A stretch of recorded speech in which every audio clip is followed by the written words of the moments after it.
Hello दोस्तों, मैं ब्रिजेश कुमार आपका अपने channel NCERT for government exam में स्वागत करता हूं। दोस्तों देखिए दोस्तों, मैंने पिछला वीडियो भूगोल का बनाया था तो एक दो लोग कह रहे थे दोस्तों कि ऐसा क्वेश्चन नहीं पूछता है, ठीक ना। देखिए दोस्तों, मैं ये नहीं कह रहा हूँ दोस्तों कि मैं अगर 20 क्वेश्चन करवा रहा हूँ दोस्तों तो 20 के 20 क्वेश्चन वैसे ही पूछे जाएंगे, ठीक ना। लेकिन दोस्तों देखिए, जो मैंने पहला ही वीडियो डाला था उसी में से 2 क्वेश्चन आपके पूछे गए थे। जो हाल ही में जो रद्द हुआ है बीपीएससी का एग्ज़ाम, उसी में से 2 क्वेश्चन फंस गए थे। तो बताइए दोस्तों कि जब मैं एक वीडियो बना रहा हूँ और उसमें 2 क्वेश्चन फंस जा रहे हैं और जो मैं स्टार बताता हूँ उसमें से फंस जा रहे हैं, तब आप किस तरह कहेंगे कि ऐसा नहीं पूछता है, ठीक ना। तो मैं ये नहीं कर रहा हूँ दोस्तों कि 20 के 20 क्वेश्चन फंस जाएंगे, आपको भी पढ़ना पड़ेगा। और आप चाहते हैं कि सब फंसे तो आप कुछ मत करिए दोस्तों, 6 से लेकर 12 तक का एनसीईआरटी पढ़ लीजिए, ठीक ना। वहीं से क्वेश्चन पूछा जाएगा चाहे कोई भी एग्ज़ाम हो, ठीक ना। तो चलिए आज स्टार्ट करते हैं दोस्तों। आज पॉलिटी का क्वेश्चन है। आज भी बहुत लोग कहेंगे कि ये तो आसान लेवल था, ठीक ना। मैं 25 क्वेश्चन लिया हूँ दोस्तों, इसमें आप 20 कर दिखाइए, आपकी तैयारी अच्छी मानी जाएगी। देखिए दोस्तों, जो मैं पहला क्वेश्चन ले रहा हूँ, ये पहला ही क्वेश्चन जो पेपर रद्द हुआ है उसमें पूछा गया था, ठीक ना। अब देखिए देखिए कह रहा है कि भारतीय संविधान सभा की प्रथम बैठक कब हुई थी। ये नहीं पूछा था, ये पूछा था कि अस्थायी अध्यक्ष कौन थे। तो मैं बता रहा हूँ आपको, सुनिए, ठीक ना। ऑप्शन है कि 9 दिसंबर 1946, 11 दिसंबर 1946, 13 दिसंबर 1946, 21 दिसंबर 1946। तो प्रथम बैठक कब हुई थी दोस्तों, तो ये हुई थी 9 दिसंबर 1946 को, 9 दिसंबर 1946 को। अब मैं जो स्टार बताने वाला हूँ दोस्तों उसको याद रखिएगा। देखिए वही पूछा था एग्जाम में। देखिए दोस्तों, जो 9 दिसंबर 1946 को प्रथम बैठक हुई थी, तो इस दिन क्या हुआ था, इस पर कितने सदस्यों ने साइन किया था, तो 211 सदस्य शामिल थे। साइन नहीं किया था, 211 सदस्य शामिल थे प्रथम बैठक में, ठीक ना। एक स्टार हो गया। और जो प्रथम बैठक हुई थी 9 दिसंबर 1946 को दोस्तों, इसी दिन अस्थायी अध्यक्ष चुना गया था। किसको चुना गया था अस्थायी अध्यक्ष, तो डॉक्टर सच्चिदानंद सिन्हा को चुना गया था, ठीक ना। यही आपके एग्जाम में पूछा गया था 6 to 8 में। बीपीएससी का टीचर जो हाल ही में रद्द हुआ है, तो वहाँ पर अस्थायी अध्यक्ष नहीं दिया था, वहाँ पर दिया था कि अंतरिम अध्यक्ष किसको चुना गया था, अंतरिम। तो अंतरिम का मतलब ही होता है दोस्तों अस्थायी। तो अब क्या कहेंगे दोस्तों, अब आप क्या कहेंगे कि ऐसा क्वेश्चन नहीं पूछता है दोस्तों। आप उससे रिलेटेड क्वेश्चन पढ़िए, जरूर पूछता है, ठीक है। एनसीईआरटी 6 से 12 तक पढ़ लीजिए, आपके लिए एकदम लाभदायक होगा। वहीं से मैंने देखा है, वहीं से क्वेश्चन पूछता है, ठीक ना। तो चलिए देखते हैं दोस्तों, ये इसका आंसर क्या हो जाएगा, ऑप्शन नंबर ए हो जाएगा। और दोस्तों याद रखिएगा, दूसरी बैठक कब हुई थी, तो 11 दिसंबर 1946 को हुई थी। 11 दिसंबर 1946 को हुई थी। इस दिन क्या हुआ था, तो इस दिन अस्थायी अध्यक्ष चुना गया था। इस दिन अस्थायी अध्यक्ष यानी परमानेंट अध्यक्ष चुना गया था। किसको चुना था, डॉक्टर राजेंद्र प्रसाद को, ठीक है। डॉक्टर राजेंद्र प्रसाद को चुना गया था, ठीक ना। राजेंद्र प्रसाद को। तो 2 क्वेश्चन यहाँ से याद रखेगा, ठीक ना। और देखिए, और मैं बता दे रहा हूँ, देखिए 13 दिसंबर 1946 को क्या हुआ था, तो 13 दिसंबर 1946 को पंडित जवाहरलाल नेहरू ने दोस्तों उद्देश्य प्रस्ताव पेश किया था। उद्देश्य प्रस्ताव, ये उद्देश्य प्रस्ताव वाला भी पूछा था शायद, ठीक ना। तो उद्देश्य प्रस्ताव पेश किया गया था दोस्तों जवाहरलाल नेहरू द्वारा 13 दिसंबर 1946 को। अंतिम बैठक कब हुई थी संविधान सभा की, तो ये भी याद रखेगा 24 जनवरी 1950। 24 जनवरी करें, 24 जनवरी 1950, 24 जनवरी 1950 को संविधान सभा की अंतिम बैठक हुई थी, ठीक ना। यहाँ से मैंने 4 से 5 स्टार बताया है, उसको नोट कर लीजिएगा, याद कर लीजिएगा। देखिए दूसरा क्वेश्चन है कि संविधान सभा का गठन किसकी सिफारिशों के आधार पर किया गया था। माउंटबेटन प्लान, वेवेल प्लान की, कैबिनेट मिशन की, लिथगो प्लान। तो किसकी सिफारिश पर संविधान सभा का गठन किया गया था तो क्या हो जाएगा दूसरे का आंसर, तो दूसरे का हो जाएगा दोस्तों कैबिनेट मिशन की सिफारिश पर संविधान सभा का गठन किया गया था, याद रखिएगा। अगला क्वेश्चन है तीसरा नंबर, संविधान सभा के अस्थायी अध्यक्ष के रूप में किसे नियुक्त किया गया था। देखिए आपके एग्जाम में पूछा था, अस्थायी नहीं पूछा था, यहाँ पर अंतरिम लिखा था कि अंतरिम अध्यक्ष किसको चुना गया था, ठीक ना। तो इसको आपको पढ़ना पड़ेगा, आपको पढ़ेंगे तभी आएगा, आपको एग्जाम में एकदम हूबहू नहीं देगा, ठीक ना। तो अंतरिम अध्यक्ष किसको चुना गया था, ऑप्शन है doctor BN Rao, doctor Sachchidanand Sinha, doctor Bhimrao Ambedkar कि डॉक्टर राजेंद्र प्रसाद। तो किसको चुना गया था, तो ये चुना गया था डॉक्टर सच्चिदानंद सिन्हा को, ठीक ना। अभी मैंने बताया। अगला देते हैं चौथा नंबर, प्रारूप समिति का अध्यक्ष कौन था, option BN Rao, JB Kripalani, Vallabh भाई पटेल कि भीमराव अम्बेडकर। क्या हो जाएगा चौथा का आंसर होता है, चौथा का आंसर हो जाएगा दोस्तों वल्लभ भाई पटेल, ठीक ना। वल्लभ भाई पटेल कह रहे हैं भीमराव अम्बेडकर, ठीक ना। तो प्रारूप रूप किसका ज़्यादा होता है, रूप किसका बड़ा होता है, रूप तो भीम भीम जी को ऑप्शन आपने देखा होगा महाभारत में। तो इस तरह याद कर सकते हैं, रूप किसका बड़ा होता है, भीम जी का, ठीक ना। भीम जी जो गदा लिए रहते हैं। तो भीमराव अंबेडकर ने प्रारूप समिति का अध्यक्ष चुना गया था। देखिए दोस्तों, आपके एग्जाम में अब प्रारूप समिति नहीं देगा, ठीक ना। प्रारूप समिति को दोस्तों मसौदा समिति कहते हैं। क्या कहते हैं, मसौदा समिति। तो मसौदा समिति पूछे कि मसौदा समिति का अध्यक्ष किसे चुना गया था, तो भीमराव अंबेडकर को। तो अब आप कहेंगे कि ऐसा क्वेश्चन नहीं पूछा जाता है, ठीक ना। आप केवल पढ़िए दोस्तों, मन से एकदम एक सीट पक्का कीजिए, ठीक ना। दूसरों के भरों में मत पढ़िए कि लोग क्या कह रहे हैं, ठीक ना। बस एनसीईआरटी पढ़ते रहिए, एनसीईआरटी कहीं से भी पढ़िए, आपको मिल जाएगा, ठीक ना। 5वां नंबर क्वेश्चन है कि संविधान सभा के अस्थायी अध्यक्ष कौन थे। ऑप्शन है doctor Bhimrao Ambedkar, KM. Munshi, doctor Rajendra Prasad, doctor Sachchidanand Sinha.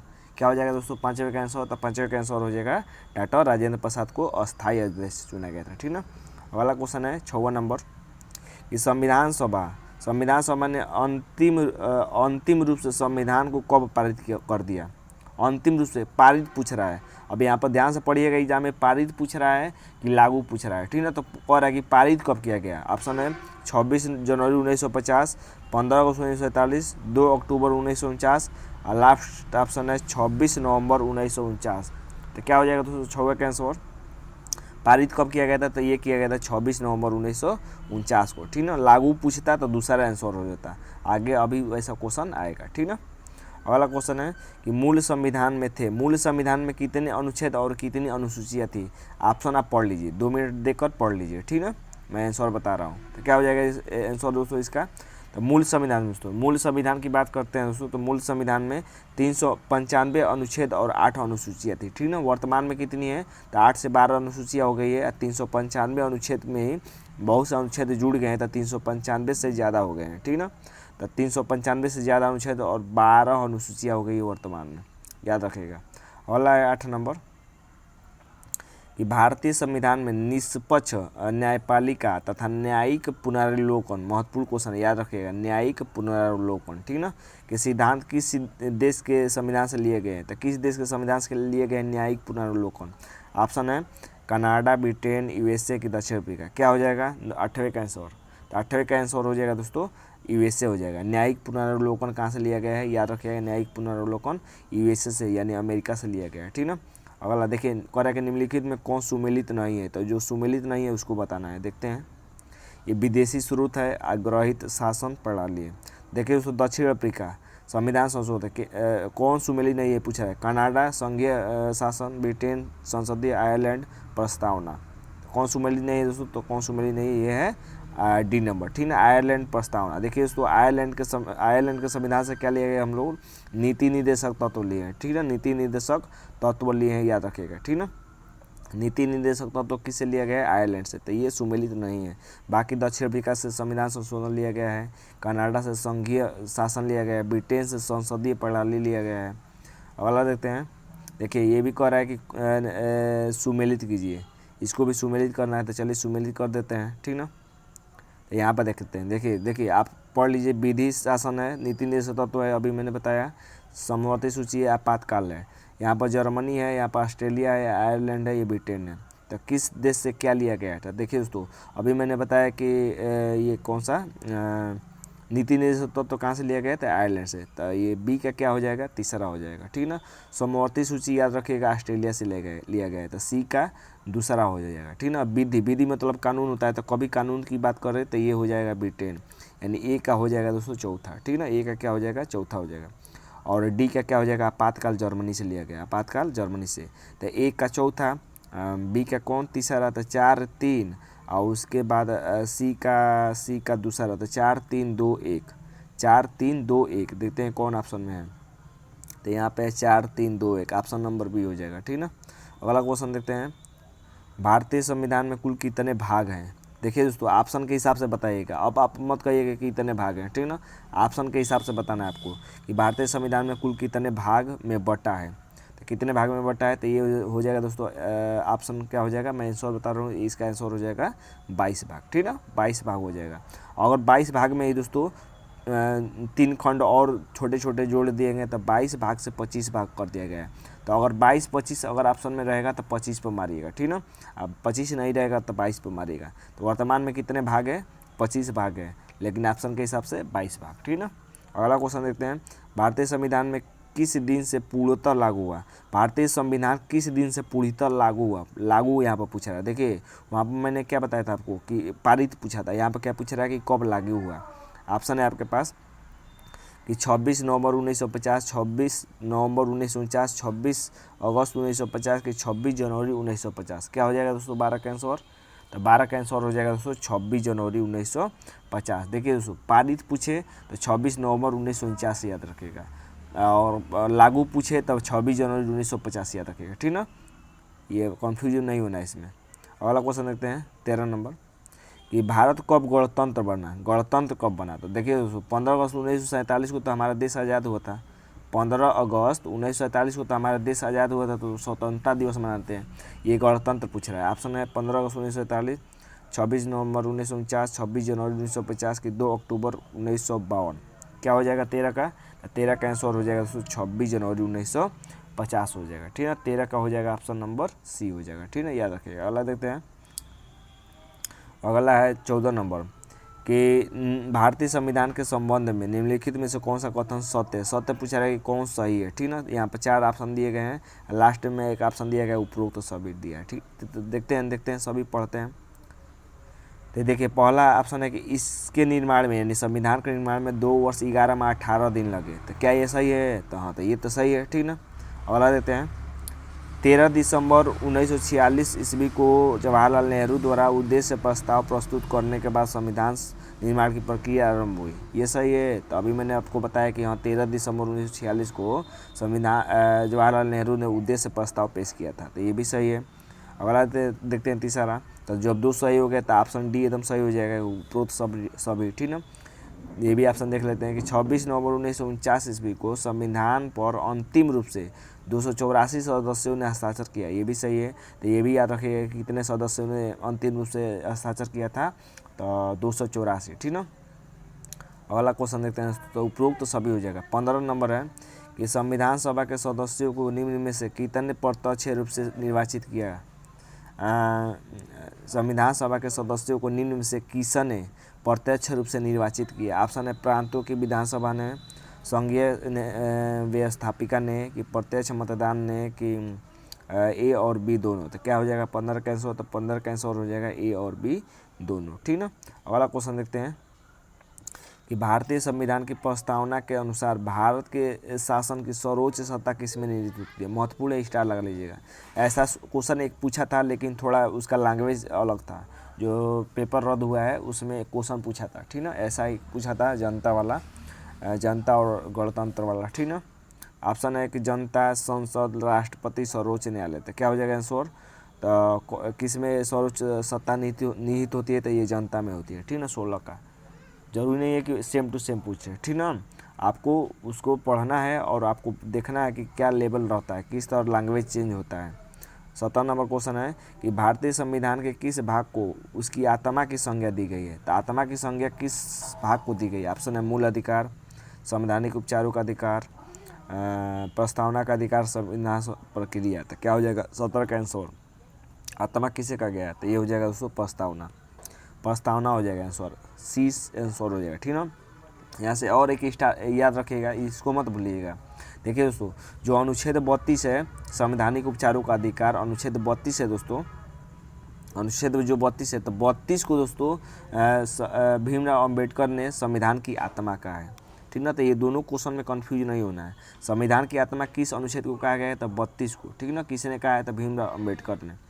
ये पूछा है कि आत्मा कहा गया है, लेकिन किस भाग को? तो प्रस्तावना को, ठीक ना। दोनों क्वेश्चन में कंफ्यूज नहीं होना है। अगला है 18 नंबर कि संविधान के अनुसार भारत है परिसंघ है, राज्यों का संघ है कि ये सभी है? क्या हो जाएगा 18 का आंसर? क्या हो जाएगा? इसको गलत मत मारिएगा। तो क्या है? भारत राज्यों का संघ है। पहले ही भाग में कहा गया अनुच्छेद में कि भारत राज्यों का क्या है? संघ है, ठीक ना। अगला है 19 नंबर, भारतीय संविधान के अनुसार भारत है। अब इसको गलत मत मारिएगा, ठीक ना। ऐसा ही क्वेश्चन एग्जाम में पूछता है, ऐसे ये 19 वाला, ठीक ना।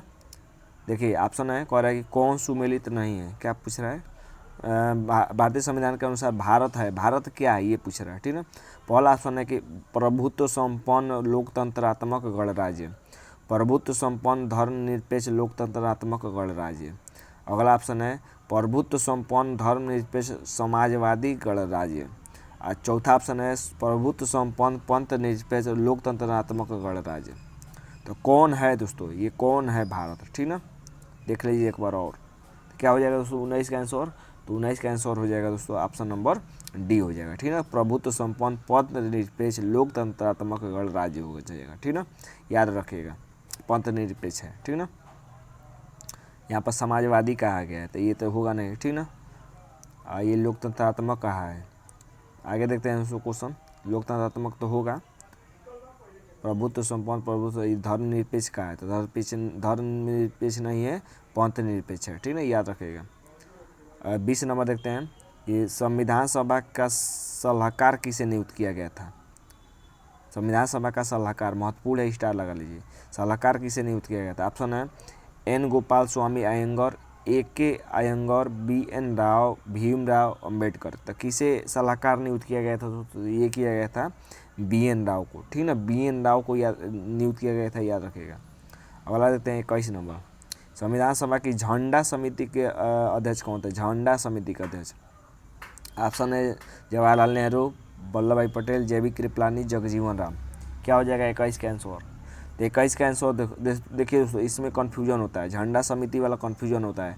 आप भी जाकर सर्च मारेंगे चाहे खोजेंगे तो 2 आंसर मिलेगा, एक तो जेबी कृपलानी मिलेगा और कहीं पता करेंगे तो वल्लभ भाई पटेल भी मिले, सरदार वल्लभ भाई पटेल भी मिल सकता है, ठीक ना। तो मेरे हिसाब से आंसर होना चाहिए जेबी कृपलानी, कहीं कहीं वल्लभ भाई पटेल भी देता है, तो आप बताइएगा कमेंट बॉक्स में कि इसका आंसर क्या होगा। वैसे भी जेबी कृपलानी होना चाहिए। अगला देखते हैं, कौन सा सुमेलित नहीं है, ये पूछ रहा है कि कौन सा सुमेलित नहीं है। तो चलिए देखते हैं, देख लीजिए चारों ऑप्शन है यहाँ पर। अध्यक्ष समिति दिया है, इधर अध्यक्ष दिया है। तो संघ समिति के अध्यक्ष जवाहरलाल नेहरू थे कि नहीं। प्रांतीय संविधान के वल्लभ भाई पटेल थे कि नहीं। संचालन समिति राजेंद्र प्रसाद थे कि नहीं। मूल अधिकार एम सादुल्ला थे कि नहीं। तो कौन सुमेलित नहीं है। तो देखिए दोस्तों संघ, ये तो था संघ मतलब मिला जुला, तो जवाहरलाल नेहरू, देखिए जवाहर हरा और लाल मिला हुआ है, तो इस तरह याद कर सकते हैं, हरा लाल यानी संघ मिला हुआ, तो ये तो ठीक है। प्रांतीय संविधान समिति का अध्यक्ष प्रांतीय भ्रांति यानी वल्लभ भाई पटेल, ठीक है, ये भी ठीक है। संचालन समिति का डॉक्टर राजेंद्र प्रसाद, ये भी ठीक है। डी ऑप्शन गलत है, डी ऑप्शन सुमेलित नहीं है, ठीक ना। तो डी ए हो जाएगा, क्या हो जाएगा ये 22 का डी हो जाएगा, ठीक ना। अगला देते हैं 23 नंबर, कि राष्ट्रीय ध्वज को संविधान सभा ने कब स्वीकार किया था। राष्ट्रीय ध्वज महत्वपूर्ण है कि राष्ट्रीय ध्वज को संविधान सभा ने कब स्वीकार किया था। ऑप्शन है 26 जनवरी 1949, 26 नवंबर 1949, 15 अगस्त 1947, 22 जुलाई 1947। क्या हो जाएगा 23 का आंसर। 23 का आंसर हो जाएगा दोस्तों 22 जुलाई 1947 को 22 जुलाई 1947 को राष्ट्रीय ध्वज यानी झंडा को स्वीकार किया गया था, ठीक ना। और आते हैं 24 नंबर, कि संविधान सभा ने राष्ट्रीय गान को कब स्वीकार किया था। राष्ट्रीय गान पूछ रहा है अब यहाँ पर, वहाँ पर राष्ट्रीय ध्वज पूछा था, यहाँ पर पूछ रहा है राष्ट्रीय गान कब स्वीकार किया गया था। ऑप्शन है 24 जनवरी 1950, 26 जनवरी 1950, 15 अगस्त 1947 कि 22 जुलाई 1950। क्या हो जाएगा आंसर। 24 का आंसर क्या हो जाएगा। तो 24 का आंसर हो जाएगा दोस्तों 24 जनवरी 1950 को दोस्तों राष्ट्रीय गान को अपनाया गया था, राष्ट्रीय गान अपनाया गया था, ठीक ना। अगला देते हैं लास्ट क्वेश्चन आज का, कि भारत में गणतंत्र की स्थापना की प्रेरणा किस देश के संविधान से प्राप्त हुई है। गणतंत्र की स्थापना की प्रेरणा किस देश से ली गई है, ठीक ना। Canada, France, USA, Britain. क्या हो जाएगा 25 का। 25 का आंसर हो जाएगा फ्रांस है, ठीक ना, फ्रांस हो जाएगा। 25 का क्या हो जाएगा, फ्रांस हो जाएगा। तो उम्मीद करते हैं दोस्तों कि वीडियो अच्छा लगा होगा। अपना स्कोर भी जरूर बताइएगा कमेंट बॉक्स में। तो आज के लिए बस इतना ही दोस्तों, धन्यवाद दोस्तों।